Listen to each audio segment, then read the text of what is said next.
Hi there, this is Katy for RustiKate, and I've had a lot of people ask me, what do you do to prevent your tatting thread from tangling? Those tails get tangled and it's really super frustrating, and a lot of people are about to give up, I think, because of tangled tails.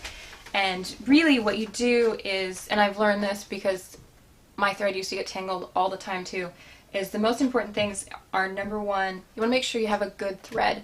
Oftentimes it's your thread and nothing else that's causing that problem for you. And so I personally, there's a lot of good threads out there, there's a lot of bad threads. The ones that are really cheap, say like Walmart, 99 cents, those ones are not going to be that great for doing tatting with. They're going to tangle really easy, they're going to break really easy, and they're not going to feel that great under your hands. And so I use DMC most of the time is the thread that I choose. And it has worked really well for me. My favorite, which you probably noticed because it shows up in all of my tatting videos pretty much, actually I think it does all of my tatting videos, is the DMC. It's called Baroque Crochet Cotton, and I especially like the ecru color. It works up really well. It feels really good in your hands. It's really sturdy and it doesn't tangle very much. And I've noticed there's actually some correlation between what color the thread is and how it tangles. So things that are ecru and natural colors tend not to entangle as much as things that are a stark white. And I think that's because in trying to get it white, they've bleached the cotton, and that causes it to really tangle a lot more and not glide as well.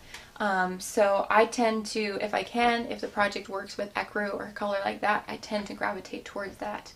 If you're wanting to try the DMC Baroque Crochet Cotton in size 10, which is the kind of average size that works really well with a size 5 tatting needle, if you want to try that out, I have a few of them for sale in white and ecru on my RustiKate Etsy shop, but you can also find them on Amazon in a wider array of colors, definitely on Amazon, and sometimes you can find them in the stores like Hobby Lobby, Joann's, Michael's sometimes, but you have to go in and look for those. So, but yeah, it's available, it's out there. That's an awesome thread. There's a lot of other awesome threads out there.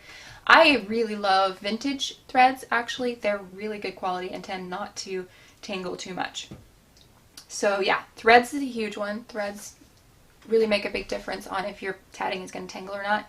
And then the other main thing to do is you don't want to have more than 2 feet of thread on your tatting needle, and that's 2 feet counting the full loop, and that means about 12 inches for the tail.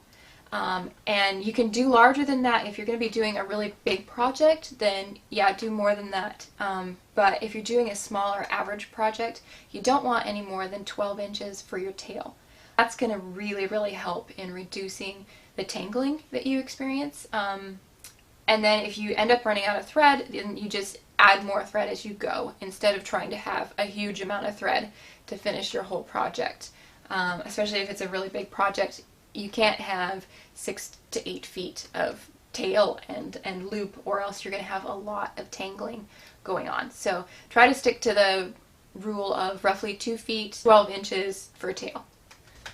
So yeah, that's the two main things that work the best for me, and I really have very little, if any, tangling problems now since I started using much better thread and the smaller amount for the tail.